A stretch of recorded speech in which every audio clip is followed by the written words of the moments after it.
Please be careful with how you use this information. I'm going to show you how you can use simple Python scripts with Scapy to hack routing protocols. In this first video, I'm going to show you how to hack EIGRP, which is a routing protocol used by Cisco routers.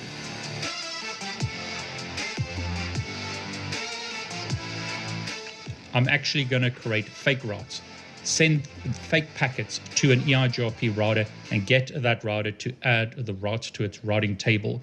For this demonstration, I'm using a real physical Cisco router.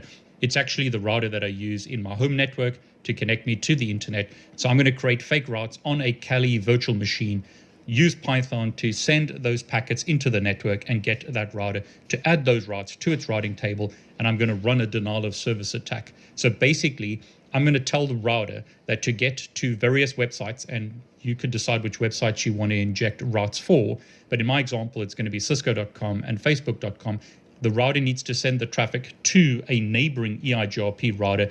That router doesn't know how to get to the internet, so it's going to basically drop the packets. I'm going to run a denial of service attack by creating a black hole by sending fake routes to an EIGRP Okay, so router. here's my Python script. It's a very simple script. I'm basically importing time. I'm going to import Scapy. Scapy is installed by default on Kali Linux, so you don't have to install it. I've put commands below this video if you want to know how to install Scapy on an Ubuntu machine as an example. I'm loading EIGRP. I've created a loop. I'm going to send a whole bunch of packets into the network.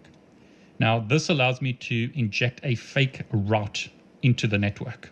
You need to create these fake packets correctly or forge these fake packets correctly. So you need to understand a bit about routing protocols to be able to do this. But notice the source IP address is the IP address of the router that's going to send the fake route. That needs to be a router that already exists in the network. Here's my physical router that gives me internet access. Show version shows you that this is a Cisco router. It's a Cisco 1941 router. Show IP EIGRP neighbors. We have one neighbor relationship. That's a switch in my network. We're going to leverage that neighbor relationship and inject routes as if they came from that neighbor. So therefore, in the script, the source IP address is that IP address. Now, if you don't know what those are in a network, you can use Wireshark to capture multicast packets. EIGRP uses this multicast destination address. So that's the destination that we're going to send packets to. You could use Wireshark once again to capture packets, see which devices are sending advertisements in a network. Now we're going to send an update message. We're basically going to update the router with new routes. So we're sending an update for Autonomous System 100. This router is configured in Autonomous System 100. Once again, you could see that information by running a Wireshark capture. Sequence number 0. That's the neighbor relationship here. That needs to be correct. So that's the entry or identifier of the neighbor relationship, which is 0 in this example. Now, if you don't know what that is, you could specify a range of sequence numbers. So you could say try sequence numbers 0 to 30 as an example to try and guess what the sequence number is. So rather than knowing what the sequence number is, you're just guessing a whole range of sequence numbers. So you could do that. But in my example, I know what the sequence number is, so I'm going to set it to 0. Acknowledgement is 0.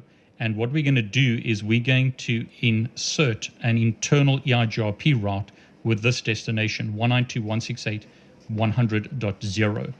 This router currently doesn't have any EIGRP routes in its routing table. We've got a static route. We've got some directly connected routes.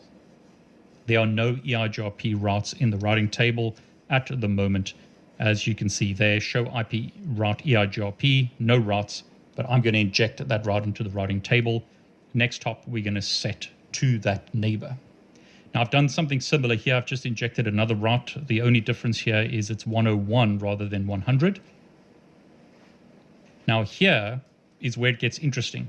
Rather than just injecting any random fake routes, we're actually going to inject real routes into the routing table. And let me go back to Windows. So here we're going to DOS Cisco.com and Facebook.com. If you're not sure what those addresses are, you can just do an NS lookup. So I can see that Cisco is using that address in my case. So I'm going to DOS 72.163.4.0. And then in my case, Facebook is using 157.240.2114 something. You'll need to use NSLOOKUP or just ping one of those addresses to see what it resolves to so that you can attack that network. Here I'm pinging cisco.com. Notice 72.163.4. something. In some cases, you might need to inject multiple routes into the routing table to block those networks. So I'm going to inject fake routes that'll basically DOS my network. I won't be able to connect to those networks once I run my script. So at the moment on my Mac, I can ping cisco.com and I can ping facebook.com. So I can connect to those networks without a problem. But that's because my router simply has a default route to the internet. Change default route. I could inject a default route here. Now, in this example, I'm using an external EIGRP route. So previously, I was injecting internal EIGRP routes. Here I'm injecting an external EIGRP route with the autonomous system number 100 again. Destination is a default route. And notice I've specified other options such as the origin router, prefix length, and various flags such as setting this as a candidate default route. Now in this example, that route won't show in the routing table because a static route has a better preference. But if I type show IP EIGRP topology table, you'll see the default route appear in the topology table. At the moment, it only has this route in the topology table. And then I'll make the script sleep for 2 seconds and then start the loop again. Okay, but that's enough talking. So let's copy that script into Kali. Kali, in my example, is running within VMware Workstation Player. I have bridged the Kali virtual machine to my wireless network card. So that's the built-in wireless network card on my laptop. I'm bridging Kali to that wireless network card. I don't need an external adapter. I'm using the internal built-in adapter, and I'm going to be able to run these attacks. Okay, so nano. Let's say EIGRP route inject 1.py. I'll paste that script in. Save the file. Python 3 EIGRP route injection. Before I press enter, notice I can ping facebook.com from my Mac. I can ping cisco.com from my Mac.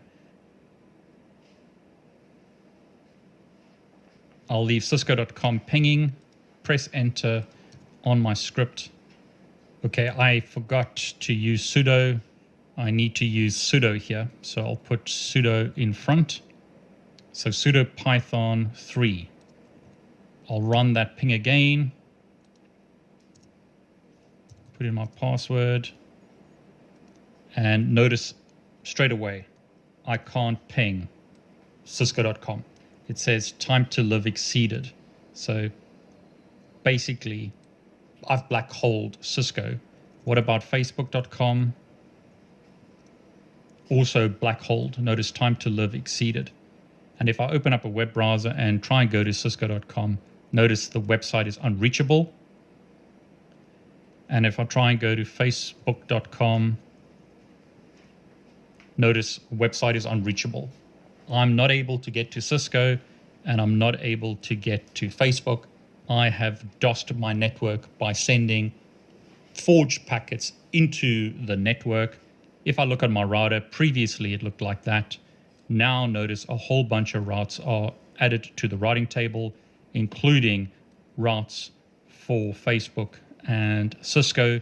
I've also got a default route that's in the topology table in the IP routing table. Show IP route shows me that I have multiple EIGRP routes. Notice those two as well as these two. I have essentially DOSed my network by creating forged packets, sending them into the network and updating the routing table of a real Cisco router. And I've created a black hole, essentially stopping hosts on my network from accessing websites on the internet. Thanks for watching.